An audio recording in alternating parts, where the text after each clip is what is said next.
Good evening. This is QTV Nightly News coming to you from our studios on Kairaba Avenue, and I am Ashma Uba. Thanks for joining us. Here are the main news headlines. National Assembly members on Monday voted against the Women's Amendment Bill 2024, which sought to overturn the ban on FGM. A two-day training program on strengthening women's political participation and leadership concluded at the Cairo Conference Hall in Soma in the Lower River region. To help promote efficient waste management and empower local communities, ECOWAS has donated 20 tricycles to be distributed to waste collectors for effective waste collection and disposal. In a bid to promote road safety and ensure the competence of new drivers, Frontstar Driving School on Saturday organized a comprehensive testing event for its latest batch of students. The African Children's School held its 13th graduation speech and prize-giving day for its Nursery 3 and Grade 6 students. And in international news, today, July 15, has been celebrated annually as World Youth Skills Day since 2015, highlighting the importance of equipping young people with skills for employment, decent work, and entrepreneurship. Now, those and other stories coming up. Do stay tuned.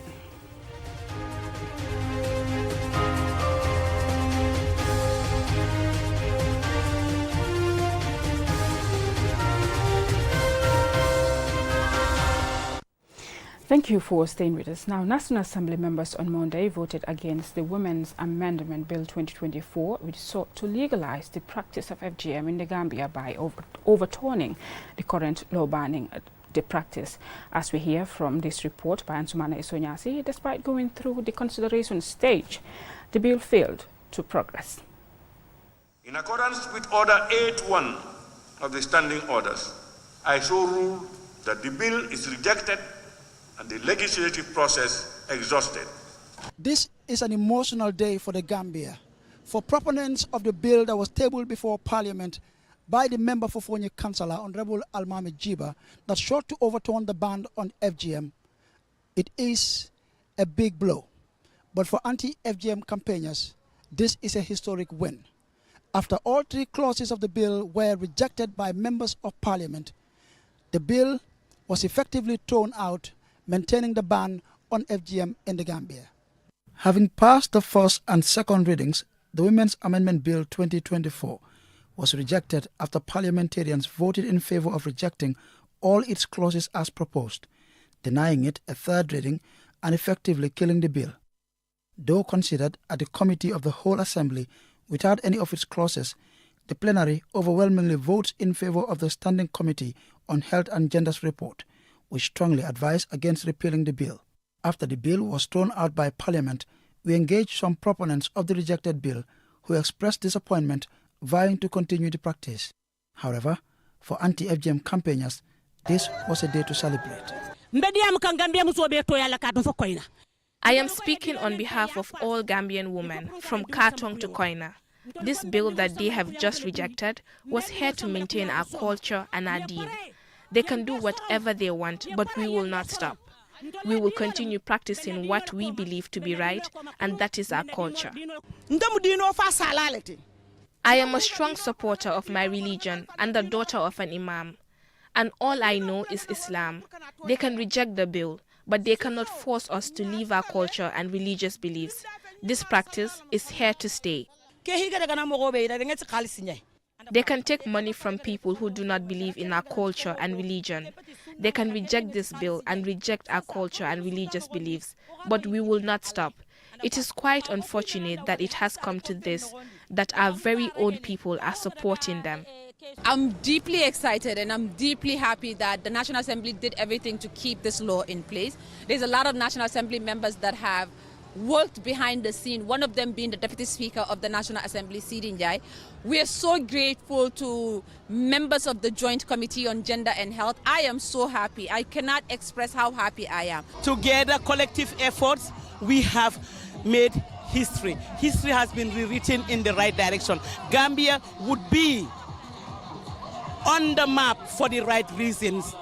We are really, really excited. This is not where we stop. Our work continues because there's a lot of work. This thing has shown us how much work we have to do. And we're not going to stop. We're going to continue our work. We're going to make sure that everybody knows in Gambia that FGM is harmful. It's not a necessary practice. It's harmful to women and girls. The now rejected Women's Amendment Bill has been the subject of a contentious public debate since its introduction in Parliament. It sought to decriminalize the practice of FGM, considered by many as a harmful cultural practice, though some argue it is permitted by Islam. However, proponents of the practice have failed at what is their first attempt to repeal the ban since its adoption in 2015. Answane Sonyase for KTV News.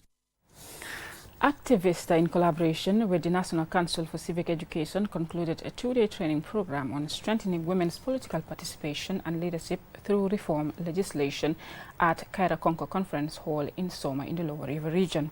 Our regional correspondent Bakari Balde attended the opening and he filed this report. The training brought together 50 political party representatives across the region to equip them on voter education, community dialogue, advocacy and collaborative leadership skills and knowledge. This will strengthen peaceful coexistence among political parties and enhance women participation in the political spectrum. Ansumana Kamara is the activist national coordinator. He outlined the significance of the training. All that we want people to understand is that women leadership is great, and research has shown that women do great when they are elected into positions. This is why we think it is really, really important that we gather today, 50 young people from the Lower River region to train them on issues around governance, issues around leadership, issues around social mobilization, so that if we find ourselves in positions where we want to mobilize and also look for votes from the electorate, we will find it easy to do some of those things. Cherno Gay, activist program manager, emphasized on the participation of women in politics and further outlined the thematic areas to be explored. The idea here is to prepare you to be able to do good, not just to occupy a position and have a title, but to be able to do what you're supposed to do in that particular position. And so for us, knowledge comes first in that. For us, capacity comes first in that regard. And because of that, the next 2 days, we will be interrogating what your responsibilities, what the execution of the duties that comes with those positions is going to look like, but also what the process of getting into those positions is going to look like. So we're going to deal with issues around community mobilizing, we're going to deal with issues around advocacy, we're also going to deal with issues around voter education, we're going to deal with issues around governance, democracy, human rights, and all of the tenets that we need to address. Duduja, the Inter-Party Committee's communication head, highlights the role men and women play in political advancement. We live in a world, in a country, in societies whereby men and women, we cannot just say equal, but equity must be exercised at all times. They need our support, we need their support. And when we work, hands on deck, we'll be able to achieve a lot, especially as young people. Mariama Jaite, a participant, tells us about her expectations and what she hopes to gain from the training. My expectations are we are going to have more youths to join us in participating in political activities. Like we have been advocating for it for a while now, since the association is established. So we are expecting more youths from different political parties to join us in this thing, encouraging youths to join in political activities and take part in political positions. Participants from this training are expected to disseminate the knowledge gained to their communities and within the various political parties in the region. Bakari Balde, QTV News. The efficient collection of disposal of waste remains a serious challenge in many parts of the Gambia. In a bid to promote efficient waste management and empower local communities, the Economic Community of West Africa States, ECOWAS, has donated 20 tricycles to be distributed to waste collectors in the country for effective waste collection and disposal. Lolem Kamara attended the ceremony and she filed this report. The event, held at the National Environment Agency's ground on Monday, was attended by the Minister of Environment, Rohi John Manjang, government officials, ECOWAS representatives and community leaders. The tricycles, equipped with waste collection bins, were donated by ECOWAS as part of their corporate social responsibility program. The Executive Director of the National Environment Agency, Dr. Dauda Baji, highlighted the importance of community involvement in waste management and the roles these tricycles will play in boosting the capacity of local groups. You are responsible of taking care of this motorcycle. Don't come here and think that, or the minister and think that we're going to buy fuel for you, or you have a deflated tire, or whatever we're supposed to give you. You have to make sure that you sustain your motorcycle.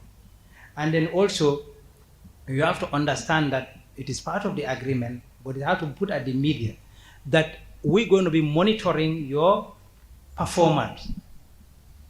If you see you do not do what is expected of you, be rest assured that this motorcycle will be withdrawn from you and give it to people who are doing better. Officials say with the availability of these tricycles to the right organizations, coupled with proper management, will improve the households' waste collection mostly in areas where council services of waste collection have not been forthcoming. Here are the Minister of Environment, Climate Change and Natural Resources, Rohi John Manjang, and Miata French, the ECOWAS residents representative in the Gambia, respectively. I want you not to only concentrate on the monetary aspect of it. You have been doing voluntary services, and now something came to your aid. Make the best use of it in terms of building on your socio-economic capacity. That one I agree. But make sure that you also give to the community. ECOWAS is very much committed to seeing an environment that we can be proud of. The commissioner who is in charge of the environment, she's also in charge of agriculture. And for her, this is important that we try to get on the agenda environmental issues and trying to keep our environment clean. Momodu Enchinte from Gomsa Bopa and Aissatou Cissé, Director of Women Initiative Gambia, spoke on behalf of their fellow beneficiaries. This is a great opportunity for us to contribute to our community and the environment. We are grateful to the ECOWAS and the government of the Gambia for the support. Today is a great day for us, but there are a lot of messages that sent to us. We have to use that as a reference for us. We have to use those voices to commit ourselves more. I know that we are committed, but we have to add more. Proper waste management and disposal are crucial for maintaining a clean and healthy environment. It helps to prevent pollution and the spread of diseases, as well as conserving natural resources and reducing greenhouse gas emissions. The tricycles are expected to not only improve waste management in our communities, but also provide job opportunities for the selected individuals and local groups. For QTV News, Lolem Kamara. We will now go for a commercial break. When we return, we have more stories for you. Do stay tuned. Hello, boss. Operation launched. Go on, Bomber, go on.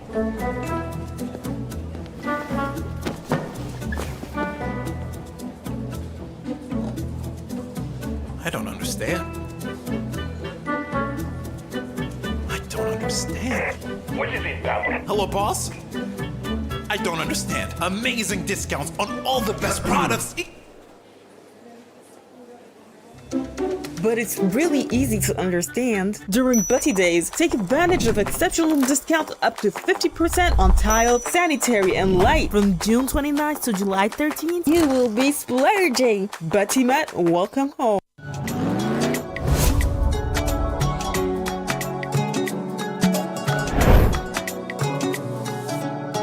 Welcome to the future of transportation in the Gambia. The Bertel Harding Highway, a 22-kilometer double carriageway, is set to revolutionize travel and connectivity in our beloved country. Roundabouts are essential for maintaining traffic flow.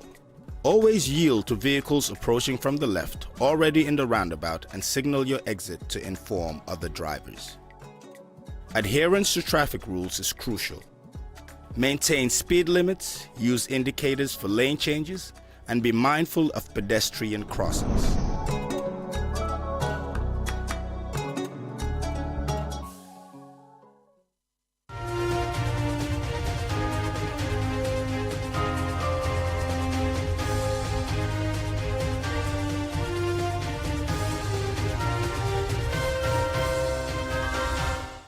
Welcome back. If you're just tuning in, you're watching QTV News, and I'm Ashma Uba.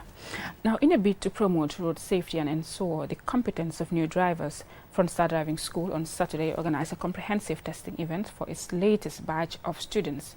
The exercise held at Key Point Beach is aimed to evaluate the readiness of new drivers. Aliu Sise reports. Growing up in families where no one drives, the idea of being behind the wheel could be scary. Well, to overcome that fear, these students here enrolled at the Frontstar Driving School, where they have been undergoing both theoretical and practical aspects of driving, getting to understand more about driving skills, but equally the road science. And after months of intensive training, they are here to manifest what they have learned at the Frontstar Driving School. As weeks turned into months, their confidence grew.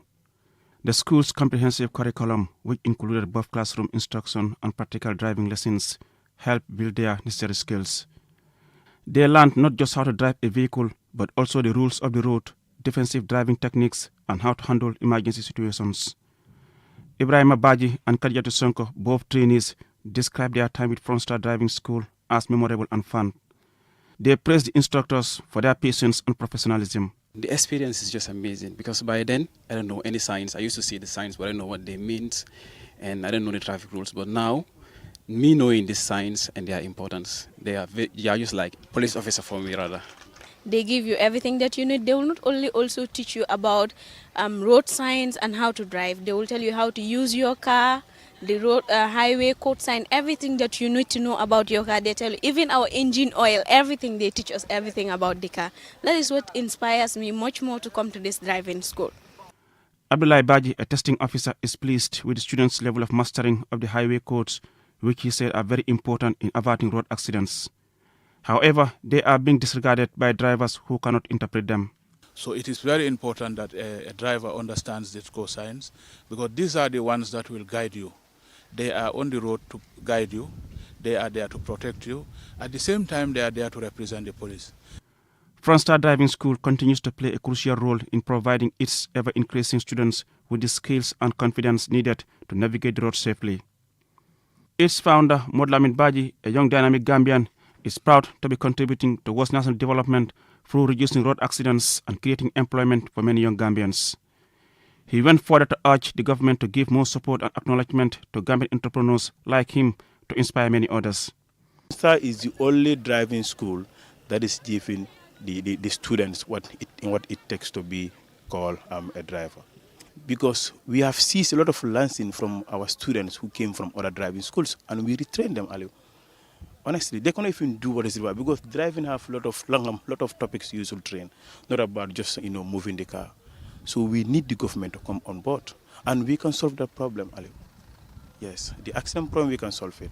So even now, people outside of these countries, people are coming from other countries, Europe and other part of the world. They are coming here, training, going back there, doing their testing, and they pass it. While thanking Gambians for trusting his driving school and the staff for their professionalism, Baji urged others who are hesitant about driving to enroll at the school to take that first step to becoming qualified drivers. In addition to providing professional driving training, Frontstar also offers social services, including deploying professional domestic workers to homes and institutions. Frontstar Company is headquartered at Kanifing, with branches in Brikama, Farafenni and Basse, and substations at Sukura Traffic Lights and Jarasoma. They can be reached on 1218, a toll-free number. Reporting for QTV News, I am Aliu Sise. The African Children's School held its 13th graduation speech and prize-giving day for its nursery 3 and grade 6 students. The ceremony held at its Brosobi campus on Saturday attracted parents, guardians and a cross-section of the community. Julian Jai attended and she filed this report. Located at Bursubi Layout, the African Children's School was established in September of 1998. Since then, the population of the school has grown remarkably and now has an international community of over 200 pupils. African Children's School has both preschool and primary levels and admits children of all races and religions. On behalf of the head teacher, Joyce Jackson, a teacher, highlight what the school has to offer. It is an excellent learning institution where all students achieve their maximum potentials in academic, social, spiritual, and mental endeavors. as enshrined in our school vision. On accommodation and security, we have a conducive learning environment within well-built structures where students are always safe from any form of danger. Over the previous years, the school has made tremendous development in the area, such as students' academic improvement. Our students actively participate in learning, maintained infrastructure, and an updated library. With regards to the academic achievements, our transitional classes, grades 3 and 5, have done extremely well in the National Assessment Test, NAT. Ibrahima K. Marina, a graduate, gave the vote of thanks. In African Children's School, we are taught to respect time and always work hard. Our safety is our teacher's concern, and you can all be a me witness that the environment is more than safe. With the issue of standards, I can raise my hand and say we are second to none. The provision of weekly spellings, multiplication, speaking, and learning of numbers, phonics, and the exposure we have during excursion are instilled among in every people. Now to my fellow graduates, it is indeed a day to be remembered. Remembered for two reasons. One is to remind us of all the success we reached while in African Children's School. Two is to remember our last day when we were taken from our usual friends and beautiful environment, not knowing where we are going to. The event also witnessed talent displays, debates, poetry, and dancing interludes by both graduates and pupils, among a host of other activities. The event also witnessed the presentation of certificates to graduating students, as well as prizes to the most outstanding students in various subjects. The mission of the African Children's School is to provide quality education through the combined efforts of partners, pupils, parents, and staff. For QTV News, I am Julde Njai. Congratulations to the graduates. From that story, we'll now take a look at international news in a moment.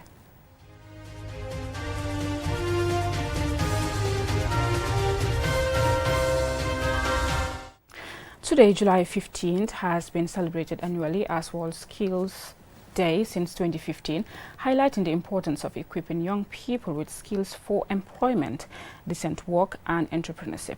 Our reporter Lena Igwenyiba filters this day to the Gambia. The theme for World Youth Skills Day 2024, Youth Skills for Peace and Development, highlights the vital role young people play in peace building and conflict resolution. In the Gambia, where nearly 60% of the 2.2 million population is under 25, youth empowerment is critical. A report by the International Labour Organization on the state of skills in the Gambia emphasizes the importance of technical and vocational education and training (TVET) in increasing youth employability. Strategic policies by the Ministry of Higher Education and the Ministry of Basic and Secondary Education advocate for strengthening, expanding, and diversifying TVET, improving training quality, and involving the private sector in rural regions. Despite these efforts, challenges remain. 41% of Gambian youth have no formal education or only primary education, with just 7% attaining tertiary education, according to Youth in Gambia and the Labour Market in 2023 by GBUS. The National Development Plan highlights the development of labour market and TVET information systems, recognizing the need for labour market information to guide skills investments. Organizations like Peace Ambassadors The Gambia and Peace Hub The Gambia are at the forefront of promoting peace and development among youth. These groups focus on peace education, advocacy, and creating opportunities for youth and women in peace building and reconciliation. On the occasion of World Youth Skills Day 2024, UN Secretary General Antonio Guterres emphasized the future of humanity and our planet depends on young people, but it also depends on ensuring they have the skills to tackle today's challenges and shape a more peaceful tomorrow. As we celebrate World Youth Skills Day, it is important to recognize the potential of young people as agents of peace and development and commit to providing them with the skills and opportunities to address global challenges and contribute to a peaceful, prosperous, and sustainable future. Reporting for QTV News, I am Lena Igwenyiba. Well, I'm afraid that's all we have for you, but before we go, a reminder that in a press release from State House Tuesday, 16th July 2024, is declared a public holiday throughout the Gambia in observance of the Muslim New year. Yawmul Asura. President Barrow, on behalf of his government and family, would like to extend his best wishes to all Gambians, home and abroad, friends of the Gambia and the Muslim Ummah, a year of blessed peace, progress and prosperity. In this capacity as chairman of the Organization of Islamic Cooperation, OIC, President Barrow extends his prayers for peace and stability to prevail in Palestine, Sudan and all other countries and communities in conflict or war. But that's all we have for you in this news bulletin. Thank you so much for watching. Join us again at 10 p.m. for more news. Good night.